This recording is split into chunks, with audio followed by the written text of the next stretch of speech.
Ed entriamo in questo studio ideale, siamo ancora a Villa Emo, Fanzolo di Vedelago, dedicato a Caseos Veneti 2009. La ricetta è presto data, l'arte casearia con l'arte del territorio. E questo serve anche a fare turismo, a valorizzare ovviamente dei percorsi, e abbiamo qui il padrone di casa in questo caso, ovvero Franco Manzato, vicepresidente di Regione del Veneto, ed è una ricetta che si trova un po' tra la terra e il cielo, potremmo dire così. Sì, questo ha perfettamente ragione.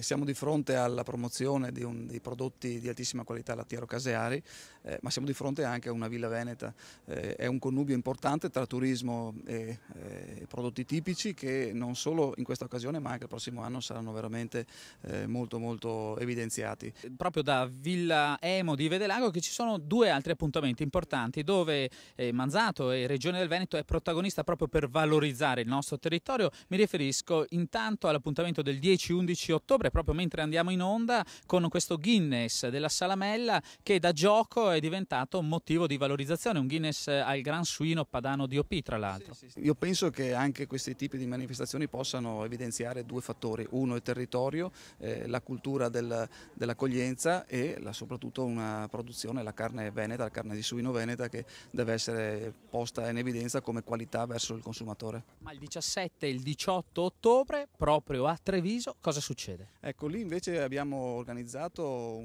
tutto il sistema DOC del Veneto, che significa non solamente la parte agroalimentare ma significa anche la parte artistica, culturale, paesaggistica, turistica.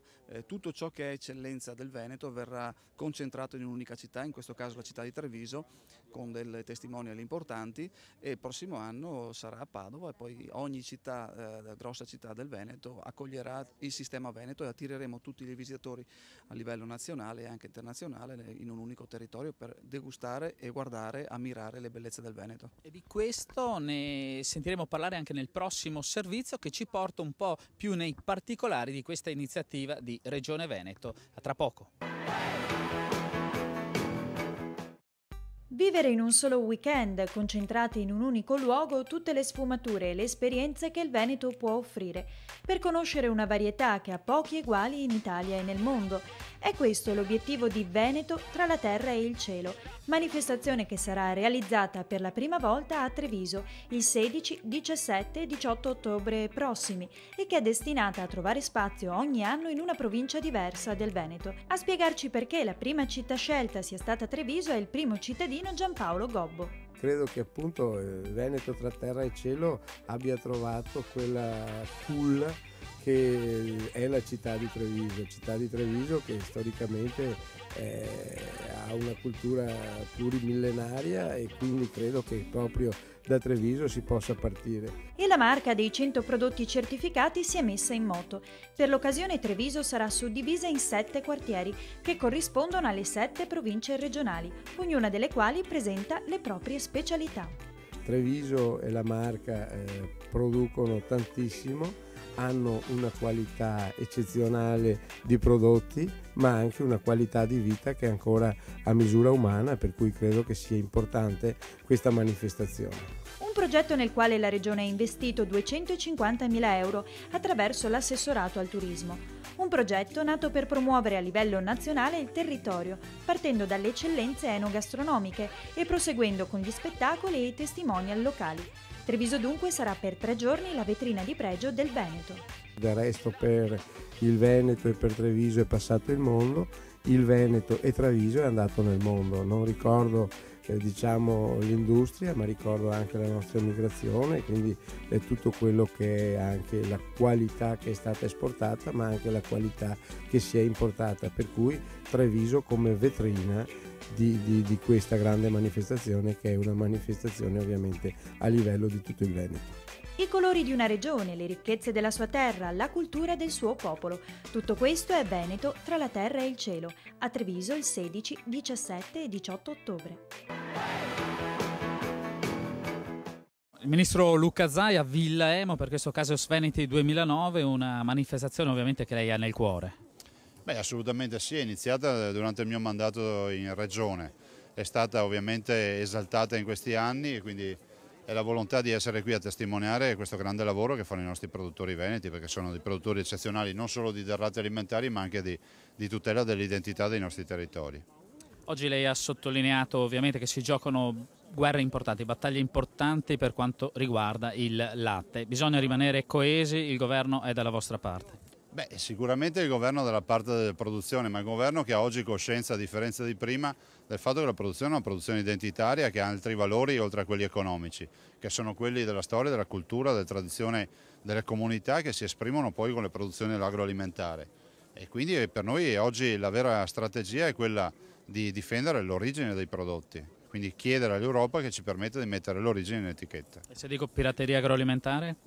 Beh, la pirateria è un grosso problema, visto e considerato che il nostro export vale 24 miliardi di euro e abbiamo oggi la certezza che su 10 prodotti dichiarati Made in Italy solo uno è Made in Italy, quindi vuol dire che avremo ancora un margine di crescita, un moltiplicatore 9 di questi 24 miliardi di euro. Bene, grazie al Ministro Luca Zaia per questo intervento. Noi terminiamo qui questa prima parte di Cronache Trevigiane, ci rivediamo tra un po' con un nuovo argomento.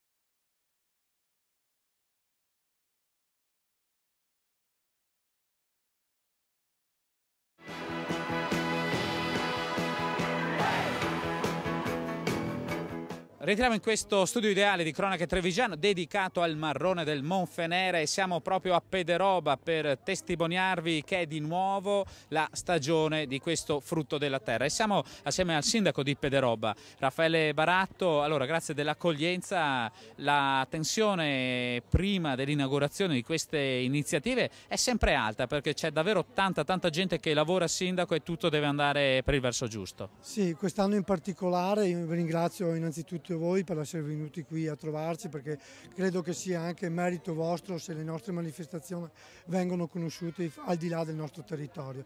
Importante quest'anno anche perché è cambiato il luogo, è rinnovato, è un posto veramente credo meraviglioso, un polmone di verde nel centro di Pederoba che verrà definito quando verrà fatto il nuovo progetto della piazza 4 novembre che è partita, per cui credo un cocktail veramente importante quest'anno. Ecco questo marrone, ecco parliamone, continua diciamo questo percorso per valorizzarlo, è così? È importante, fra poco avremo anche la seduta per l'IGT, per cui una cosa molto importante, un traguardo, merito anche ai nostri produttori, di un'associazione molto importante per la nostra amministrazione e per il nostro comune. Dobbiamo cercare sempre di più arrivare a questo e se noi amministratori non aiutiamo questi produttori, questi volontari, sicuramente non faremo la cosa giusta, per cui credo sia questo importante. Proprio in ultimissima battuta ci stanno ascoltando in pochi. Sindaco, il primo cittadino ovviamente sa i segreti della sua comunità. Il segreto per cucinare a dovere il marrone del Monfenera qual è? Questo vado un po' male a dirglielo perché ognuno ha i suoi segreti e le proprie cucine, questa è una grande battuta, niente, noi come una volta, per cui torniamo, siamo sempre stati alle cose di una volta, fedeli alla tradizione, per cui credo che il marrone è una cosa importante per la sua tradizione. Va cotto in una normalissima griglia,